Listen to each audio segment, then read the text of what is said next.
what just happened with the National Association of Realtors, because clarity and transparency is always a good thing, right, Vicki? That's right. Yeah. So, with these changes, there's always going to be opportunity, and the top teams like us, yes, we will navigate through these waters, and we will educate our sellers and our buyers how to successfully buy and sell real estate. So Josh, Vicki just referred to these changes. What changes is she talking about?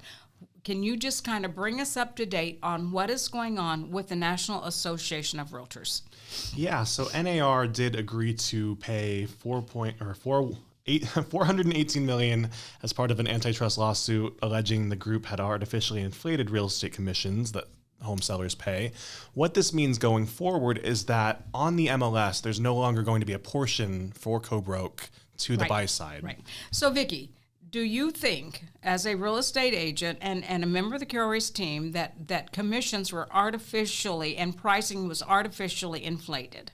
No, because there are no set commissions, and we've always been educated about that. Right.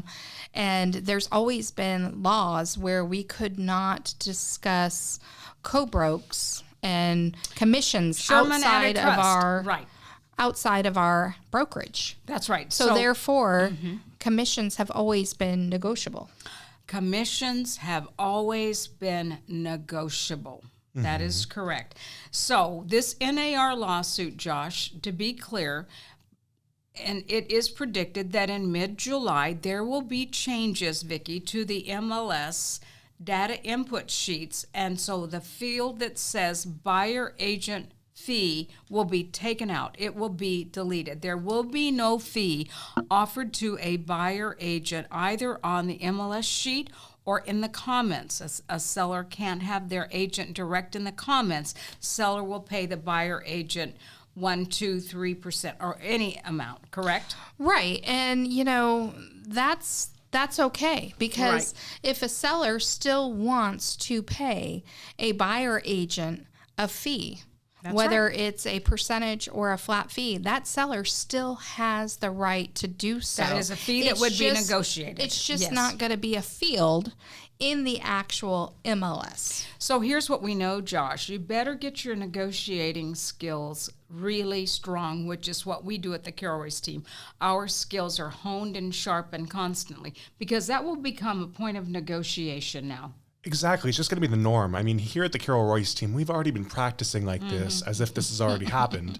I've fought for my fee where the co-broke at the time was less than what my fee is, with permission of my clients, and I've won it in those cases, and it's going to be no different going forward. There just won't be a way to dictate what that fee to the buy side is.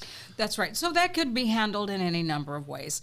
The buyer agent will now need, definitely, Vicki, an agreement with the buyer stating how that buyer agent will get paid, correct? Correct. So basically what that means is when we go and we meet with the seller, and the seller decides to do business with the KFYI team, we fill out paperwork. We do. Let's just call it a listing agreement, okay? Yes. So now when we represent buyers, we have to do the same thing. We have to sit down with the buyer and educate them on how things work, and the buyer will fill out paperwork that the buyer will sign that employs us to represent them. That's true. So you know what? It's actually a good thing, because up front it will require all real estate agents who work with buyers to identify that relationship and put in writing what that means. That is so very true. And there are many ways. So say, Josh, the seller is offering 0, and that's the seller's prerogative, and a buyer agent wants to get paid. There are many ways that they could do that. They can increase the sales price, right?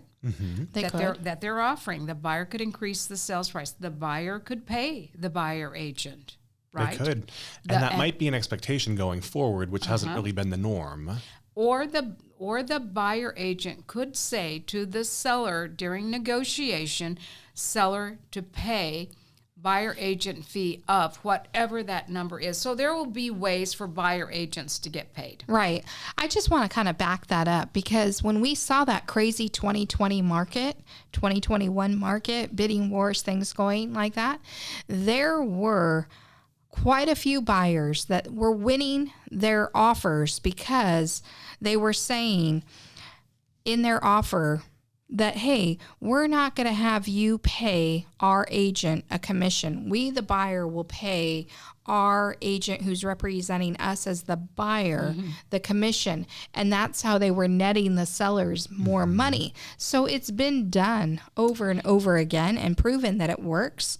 And so it's going to be okay. It's just reality now. It's reality. It is the way that we will be doing business moving forward. So just to reemphasize that, each buyer will have to have an agreement with their agent that will outline what that agent's compensation is. And so, Josh, on the Carol Royse team, what we are doing and what we have done for years is we use a VIP buyer agreement. And there we want to give value. We want to give value to our buyers.